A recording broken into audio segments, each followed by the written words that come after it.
Middle East, including the Palestinian questions. The agenda is adopted. Famine has been confirmed in Gaza. Not projected, not declared, confirmed. Desperate mothers are forced to boil leaves to feed their children. Fathers search the rubble for sustenance.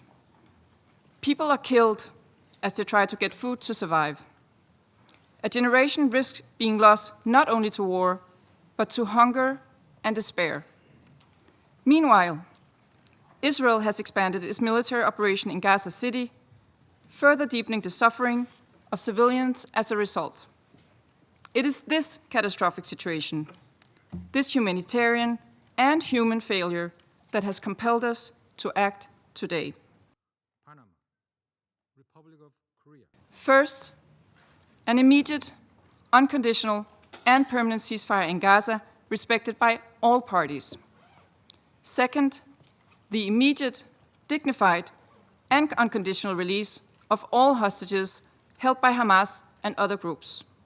And third, that the government of Israel immediately and unconditionally lifts all restrictions on the entry of humanitarian aid into Gaza and ensures its safe and unhindered distribution to the population in need of such assistance in line with international humanitarian law. Sierra Leone, Slovenia. U.S. opposition to this resolution will come as no surprise.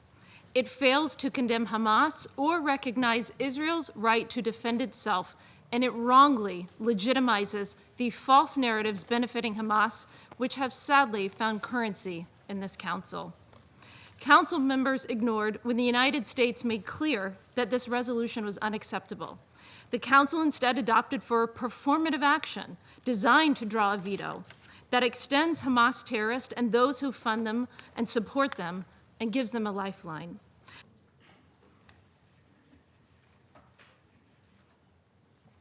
Those against.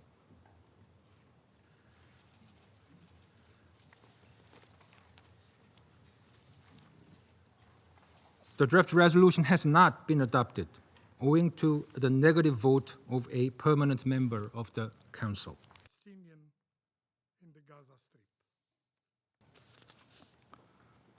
This Council has already failed twice in preventing genocide. Today, it appears we are on the verge of witnessing a third failure. And at this moment, there can be no ambiguity. Each of us must choose either to act to stop the genocide or to be counted among those who were complicit. President, I congratulate babies dying of starvation, snipers shooting children in the head, civilians killed en masse, families displaced again and again from ruins to ruins and from death to death. UN personnel and doctors and humanitarians and journalists targeted. Devastation and destruction rained down, pulverizing an entire society. And Israeli officials openly mocking all of this and praising the real state value of Gaza.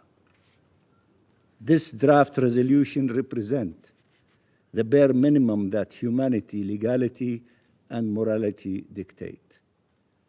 It is deeply regrettable and painful that it has been blocked. The draft was a genuine effort. No matter how many tens of thousands and hundreds of thousands of soldiers, they cannot erase from the face of earth a nation, the Palestinian nation, nor will they be able to succeed in eradicating tens of thousands, millions of Palestinians. We are here to stay, and there is no power on earth that will negate our existence. So for those who are living in denial and drunk with their ecstasy and victories, wake up. The only road is the road to peace. The only road is the road of the two-state solution, to live next to each other and peace and security. We are committed to that. The whole world is committed to that. There is only one party, led with a group of fanatic leaders who are refusing to accept that, and they are trying, in a futile exercise, to eradicate the existence of the Palestinian people and their national rights, including their right to self-determination, statehood, and the right of the refugees. Mr. President, I know many of you as serious diplomats, yet by endorsing a draft resolution that dares to imply Israel is starving the people of Gaza, you echo the propaganda of Hamas. Ask yourselves, is that truly a choice you are prepared to defend? Is that the part you wish to play, reciting their script rather than speaking the truth? Facts are facts. The crossings are open. Humanitarian aid is moving into Gaza through 4 active entry points. Yesterday alone, on Wednesday, September 17th, 226 aid trucks entered Gaza, and 550 Gazans were evacuated for life-saving medical treatment. Refusal to face facts is not neutrality. While Ambassador Amar Benjam chases applause, Israelis and Palestinians pay the price. The result is the draft text before us, a resolution that fails to label Hamas as a terrorist organization, fails to condemn the October 7th massacre, fails to demand Hamas disarm and end its rule in Gaza. This is not the product of diplomacy. It is the product of obstruction.